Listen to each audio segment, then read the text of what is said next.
नमस्कार, राजी किचनमध्ये आपलं स्वागत आहे। आज आपण मसाला कॉर्न बनवणार आहोत। इथे आपण मका घेतलाय तर सोलून घेऊया।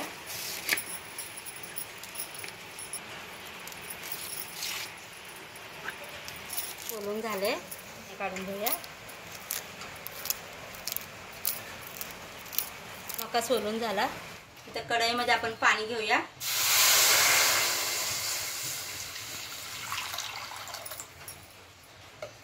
एक मका घेतलाय, आता आपण तो पाण्यामध्ये टाकूया।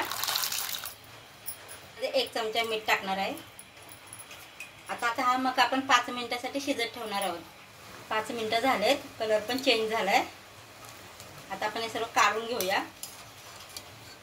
एका गाळणीमध्ये काढून घ्यायचे। आता हे काढून झाले, थंड करून घेऊया। आता ह्यामध्ये मी 2 चमचे कॉर्नफ्लॉवर टाकणार आहे आणि 1 चमचा तांदळाचं पीठ टाकणार आहे। आता हे सर्व मिक्स करून घेऊया।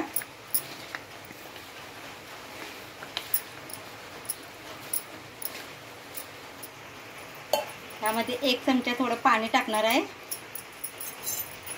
कॉर्नफ्लॉवर चिकटण्यासाठी।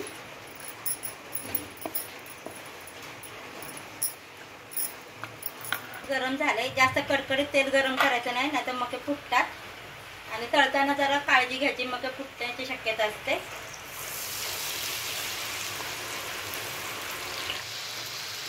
आपला मका चांगला तळून झालाय, काढून घेऊया। ते मका तळून झालाय। आता आपण मसाल्याची तयारी करू। चमचा लाल तिखट, चमचा जिरे पूड, भर काळी मिरीची पूड, चमचा काळं मीठ, चमचा चाट मसाला, चमचा साधं मीठ। मीठ कमीच घाला, कारण आपण पहिल्यांदा पण शिजवताना मीठ टाकलेलं आहे मक्यामध्ये। सर्व मसाले मिक्स करून घेऊया।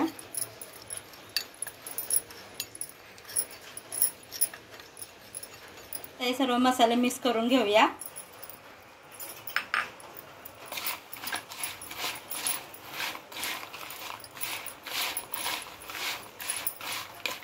तर त्यामध्ये बारीक चिरलेला कांदा टाकूया।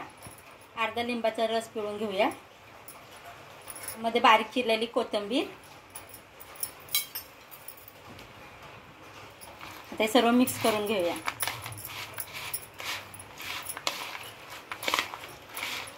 मसाला कॉर्न बनवून तयार आहे।